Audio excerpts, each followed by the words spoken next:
সাইদ, শহীদ ওয়াসিম, শহীদ ফয়সাল আহমদ শান্ত, শহীদ আলী রায়হান সহ বিপ্লবের সকল শহীদ ভাই বোনদের, যাদের আত্মত্যাগের মাধ্যমে আজকে আমরা নতুন বাংলাদেশ পেয়েছি। এবং একই সাথে আজকের এই দিনে আল্লাহর কাছে দোয়া করছি সকল গাজীদের জন্য, যারা তাদের হাত হারিয়েছে, পা হারিয়েছে, পঙ্গু হয়েছে, এখনো হাসপাতালে বেঁধে কাতরাচ্ছেন। আল্লাহ পাক সুবহানাহু ওয়া তাআলা সকল আমাদের গাজী ভাই বোনদেরকে দ্রুত সময়ের মধ্যে সুস্থতা নিয়ামত দান করুন। একই সাথে আমরা দোয়া করছি শহীদ এবং আহত পরিবারদের জন্য, যারা তাদের সবচেয়ে প্রিয় মানুষগুলোকে হারিয়েছেন। আল্লাহ পাক সুবহানাহু ওয়া তাআলা যেন তাদেরকে ধৈর্য ধারণ করার তৌফিক দান করুন, আল্লাহুম্মা আমিন। আজকে আমাদের মহান শহীদ দিবস। এই শহীদদের কথাগুলো আমাদের বারবার স্মরণ করা দরকার। কি ফেসিবাদের মধ্যে দিয়ে আমরা গিয়েছি গত 16 বছর। এই ফেসিবাদী সময়ে আমরা যারা এই বিশ্ববিদ্যালয়ে পড়াশোনা করেছি, আমাদের কোনো ধরনের সামাজিক স্বীকৃতি ছিল না।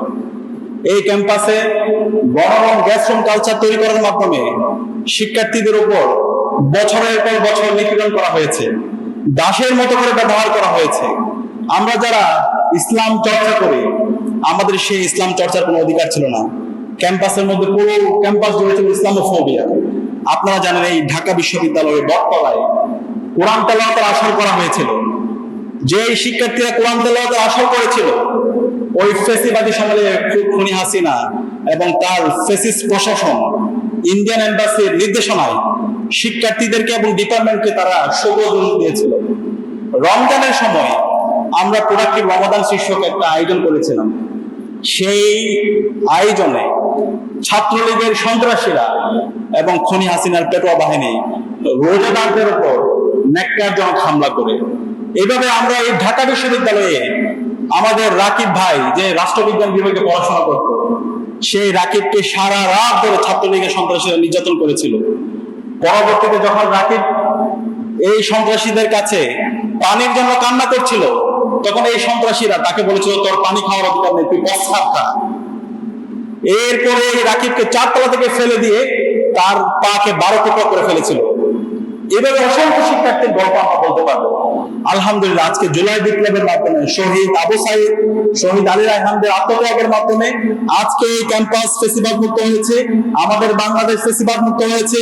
আজকে ঢাকা বিশ্ববিদ্যালয় সহ বাংলাদেশের পুরো ক্যাম্পাসের মধ্যে কোনো গণরুম নেই, গেস্টরুম নেই, রেগিং কালচার নেই। এবং আমরা দায়িত্ব নেওয়ার পরে, ডাকসুতে দায়িত্ব নেওয়ার পরে আলহামদুলিল্লাহ এই ক্যাম্পাসের মধ্যে আমরা ভায়োলেন্স লেভেল একদম 0 পর্যায়ে নিয়ে এসেছি। এবং আমরা এই কথাই বলবো, এই ক্যাম্পাসে, এই বাংলাদেশে ছাত্রাঙ্গনে আর কখনো এই গণরুম গেস্টরুম কালচার ফিরবে না ইনশাআল্লাহ। এখন এই বিপ্লব পরবর্তী আমাদের প্রত্যাশা ছিল আমাদের পুরো বাংলাদেশের শহীদদের আকাঙ্ক্ষার আলোকে আমরা বাংলাদেশ বিনির্মাণ করব।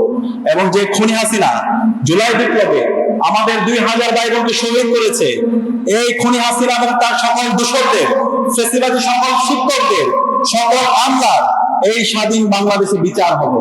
কিন্তু আজকে 2 বছর পরও আমাদের বিচারের দাবিতে হাহাকার করতে হচ্ছে।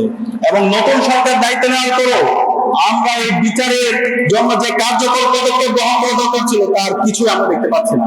আমরা দেখতে পাচ্ছি বিভিন্ন জায়গায় তাদের অফিসগুলো খুলে দেওয়া হচ্ছে, সন্ত্রাসীদেরকে দায় মুক্তি দেওয়া হচ্ছে, এবং এই জুলাই বিপ্লবকে বিভিন্নভাবে খাটো করা হচ্ছে। আমরা অনুরোধ করবো, এই বিপ্লবের মাধ্যমে আজকে আমরা প্রধানমন্ত্রী হয়েছেন, আজকে বিভিন্ন পর্যায়ে নেতৃবৃন্দ হয়েছেন, আজকে বিশ্ববিদ্যালয়ে ভিসি হয়েছেন। সুতরাং এই বিপ্লবকে ধারণ করতে হবে। এই বিপ্লবের আকাঙ্ক্ষাকে ধারণ করে নতুন বাংলাদেশ বিনির্মাণ করার জন্য আমাদেরকে একসাথে কাজ করতে হবে। এবং সে জায়গায় ফেসিবাদের বিচারের প্রশ্নে, খুনি হাসিনার বিচারের প্রশ্নে, ছাত্রলীগের সন্ত্রাসীদের বিচারের প্রশ্নে আমাদের সবাইকে ঐক্যবদ্ধ হতে হবে। এবং জুলাইয়ের শহীদদের আকাঙ্ক্ষাকে সারা দেশব্যাপী ছড়িয়ে দেওয়ার জন্য আমাদেরকে একসাথে কাজ করতে হবে। জুলাই স্মৃতি জাদুঘর দ্রুত সময়ের মধ্যে ফেলে দিতে হবে, এবং ক্যাম্পাসগুলোতে এবং আমাদের শিক্ষা ব্যবস্থায় জুলাইয়ের শহীদদের স্মৃতিগাথাগুলো আমাদেরকে তুলে ধরতে হবে।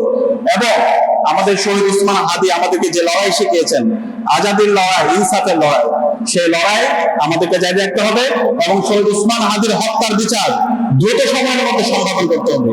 আমরা আল্লাহর কাছে দোয়া করছি, শহীদ উসমান হাদি থেকে শুরু করে বাংলাদেশের আজাদী আন্দোলনের সকল শহীদদের আল্লাহ পাক সুবহানাহু ওয়া তাআলা জান্নাতুল ফেরদৌসের মেহমান হিসেবে কবুল করুন।